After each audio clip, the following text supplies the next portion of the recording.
I am a neonatologist, which is a physician that takes care of sick and premature newborns. But I'm talking about Alzheimer's disease tonight because my husband of 40 years, Steve, has early onset Alzheimer's disease. I came upon something on the internet purely by chance to help him that gave him a reprieve from the disease, but it was because of what I do for a living that I recognized it when I saw it.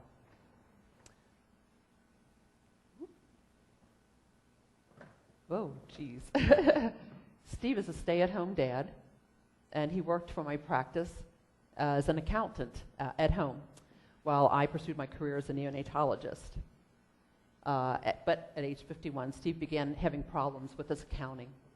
He began making payroll mistakes, missing tax deadlines, and then he couldn't remember if he'd been to the bank and the post office. But at first this was attributed to depression.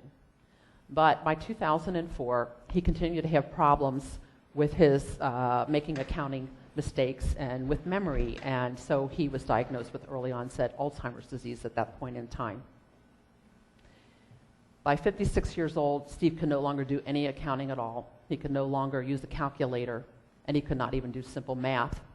We found out that he couldn't read a map when he was driving home from Tallahassee one night, and he got lost and ended up on the other coast of Florida, about 3 hours away from home. So he had to give up driving shortly thereafter. By age 58, Steve was on a downward spiral. He had tremors in his hands and in his jaw. He could no longer read due to a visual disturbance. His gait was slow and weird, and he could no longer run. His personality and sense of humor had disappeared, and he was much more likely to take his lawn tractor apart than to cut the grass with it. And so, being on a downward spiral, we were desperate for something to help Steve.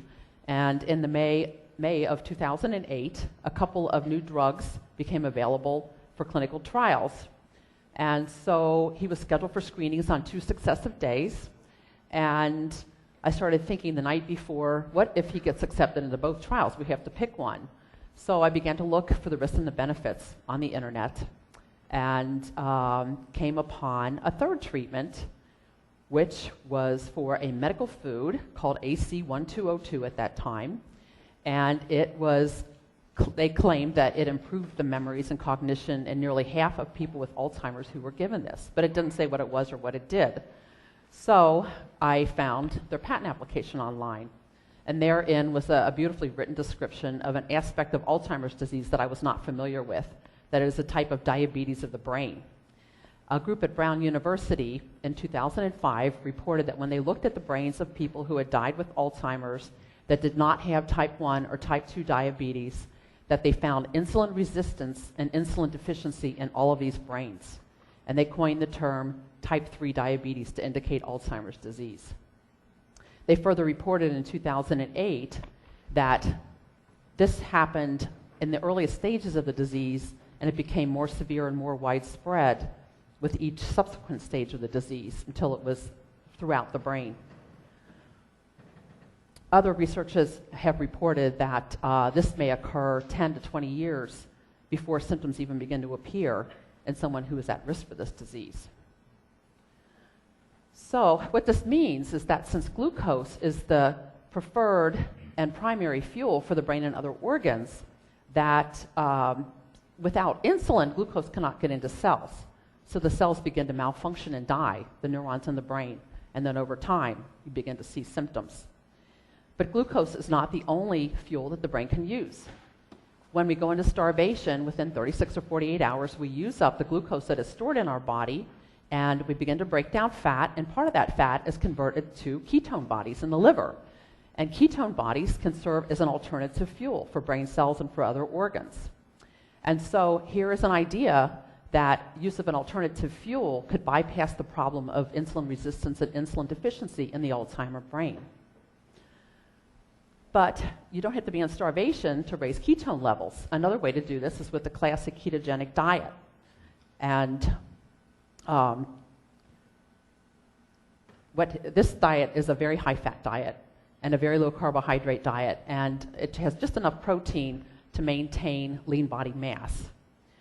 and has been used successfully for more than 90 years in children with drug-resistant epilepsy. It has, actually, some of these children have no seizures at all after having hundreds of seizures a day after starting this diet, and it's been used successfully more recently in adults as well. And there are other forms of the ketogenic diet that people are more familiar with, the Atkins and South Beach diets that are used for weight loss. So back to the patent application, they cited research by Dr. Richard Beach from the National Institutes of Health in Rockville, Maryland, who has been studying ketone esters to treat Alzheimer's disease and other neurodegenerative diseases.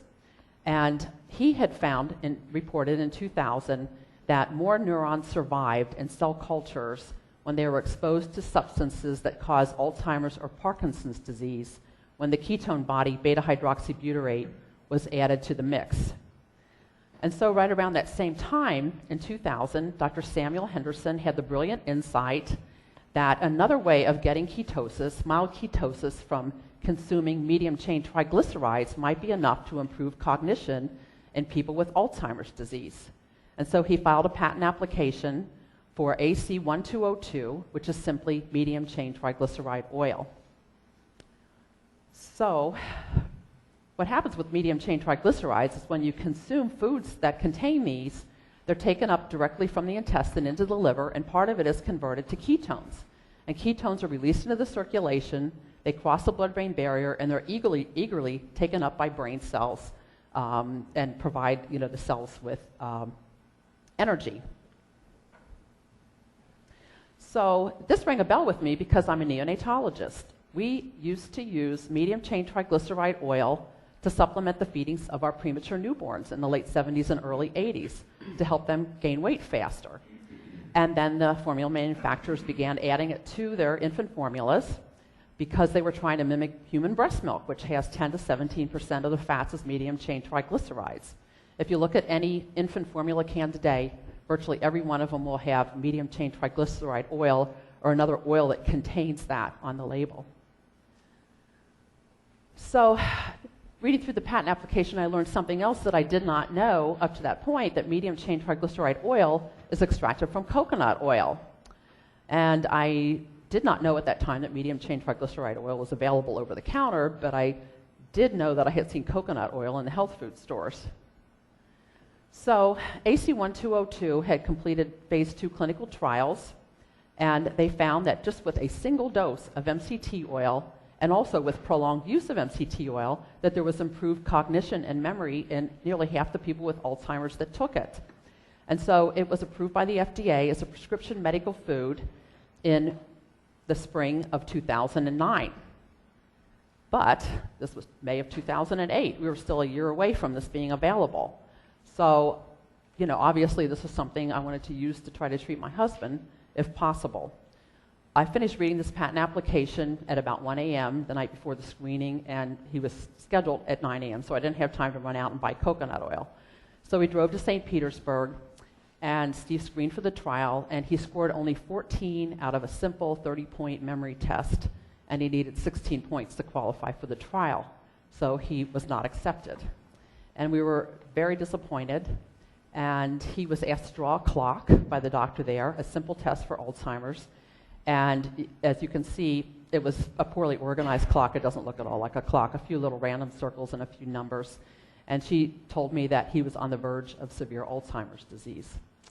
So, driving home, I thought, what do we have to lose? And we went out of our way to Tampa and picked up some coconut oil at a health food store where I knew I had seen it. And when we got home, I got on the internet again and I researched everything that I could about ketones, medium-chain triglycerides, and coconut oil, and I found the composition of coconut oil, the fatty acid composition, and I learned that coconut oil is 60% medium-chain triglycerides.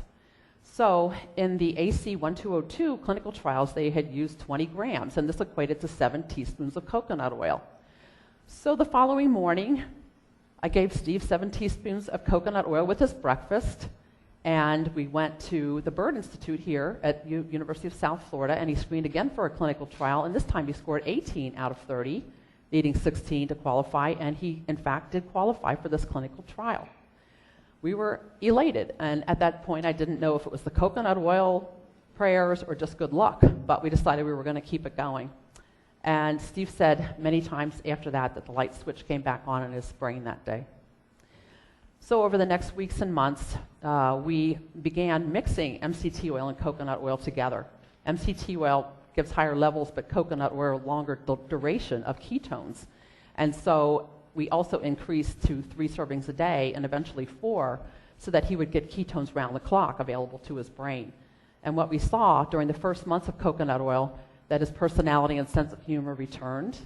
He was much less depressed. His tremors resolved. He was able to start walking normally again and even start running. His visual disturbance disappeared. And he was able to resume activities again, such as cutting the grass and mowing, vacuuming the house without taking the things apart and losing the pieces. So Steve had drawn a clock the day before he started the coconut oil, and then he drew clocks 14 and 37 days later that were amazingly much more organized than before. And this was reflected in other things that we were seeing with Steve as well. During the first 2 months of coconut oil, his mini mental status exam, the 30-point test, improved from 12 points about 2 weeks before when he had screened for a trial to 20 points out of 30 about 2 months after starting coconut oil. So that's a very dramatic improvement in the score. And he did, in fact, enter a clinical trial at that point. They decided to let him in because this was only a food. How could it screw up their results? So he had quite a bit of cognitive testing during that first year, and we found out later that he was on the placebo during the first 12 to 14 months of the study. It was a crossover trial. And what happened with Steve was that he actually improved by 6 points on a 75-point scale for a cognitive testing, and he also improved by 14 points out of 78 points on the activities of daily living test. Other people who were on placebo during that year dropped by an average of 6 points on that same cognitive test that Steve had been scored for. He also had an MRI 2 years after starting coconut oil that was read as stable compared to the previous. And he had had a dramatic worsening from 2004 to 2008 on his MRI. So getting back to May of 2008, by the 5th day, Steve's personality and his alertness were so much improved and his sense of humor that I felt like I'd gotten my husband back. And we said to each other, our life has changed for the better. So I felt, since Steve had improved so much, other people would improve too. And this is something that's on the shelf now. People shouldn't have to wait for a prescription medical food to come out a year from now that was already on the shelf. So I began a letter writing campaign, and I sent it to many different politicians and media people, and I told them about AC-1202, that Steve was just one example of somebody that had improved, that this desperately needed and urgently needed clinical trials, but that it was available on the shelf now and people could use it if they would just tell everybody about it.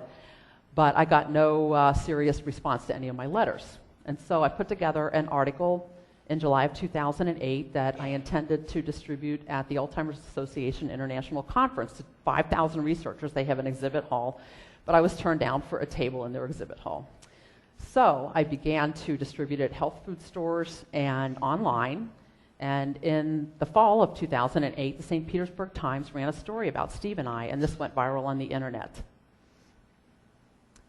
So thereafter, I began to hear from other people who had tried coconut oil and or MCT oil, and I was getting very many positive reports. I've collected almost 250 reports now from people, and about 90% of those are people who have had some type of improvement. And I realize people are less likely to email me if they did not have an improvement, but about 2/3 of these people reported some type of memory or cognitive improvement, but many others reported improvements in quality of life, recognition of family members again, relief from depression, improved mood, and improved behavior, and relief from physical symptoms, those kinds of things. And some of those are very hard to measure on tests. So many months were spent writing a book to try to get this message out about ketones as an alternative fuel for the brain, that this can be achieved through food, that ketone esters are in development, and that they urgently need to have clinical testing of both coconut oil and ketone esters. And one of the main critiques of my book was that this idea needs clinical trials. Well, my answer to that is, well, that was the whole point of writing my book. Without awareness of this kind of idea, how would clinical trials for coconut oil ever get done? So, ketone esters are now in development at the National Institutes of Health and also here at the University of South Florida. Ketone esters can raise ketone levels many times higher than what you can achieve with large amounts of coconut oil and MCT oil. There was a recent study that was published from the NIH by Dr. Richard Beach again, and this time they used ketone ester beta-hydroxybutyrate in a mouse model of Alzheimer's disease, and they found that there was reduced plaque and tangle, which are two hallmarks of the disease in the brain in these mice, and also improved memory and learning. So very exciting information. And I'm also pleased to say that the University of South Florida, the Bird Alzheimer Institute, is beginning a study very soon of coconut oil and MCT oil in people with mild cognitive impairment to see if it will help relieve symptoms and also prevent progression to Alzheimer's disease. And just down the road here at another lab at University of South Florida, they are studying ketogenic diets, including medium-chain triglycerides and ketone esters in animals right now, to study oxygen toxicity, Alzheimer's, epilepsy, Lou Gehrig's disease, which is ALS, cancer, and wound healing. They may very well have some very exciting and promising results are coming out of this, and they may very well be the ones to find a cure for cancer in this lab. So if you or anyone that you know or love has Alzheimer's disease or another condition that involves decreased glucose uptake into the brain, or if you're at risk for one of these diseases, consumptions of medium-chain triglycerides on a daily basis could possibly bring about some improvement, a reprieve from the disease. But while we are waiting for these clinical trials to be done, for ketone esters, you can consume medium-chain triglycerides in your diet. They are not available in the typical oils that we eat in our American diet, and that includes olive oil and fish oil. But they are available in MCT oil, coconut oil, palm kernel oil, and in the milk fat of humans, goats, and cows. So if you're eating a typical American diet and you're consuming fat-free milk, you're getting virtually no medium-chain triglyceride in your diet. So medium-chain triglycerides are just food. They're available on the shelf. And what do you have to lose?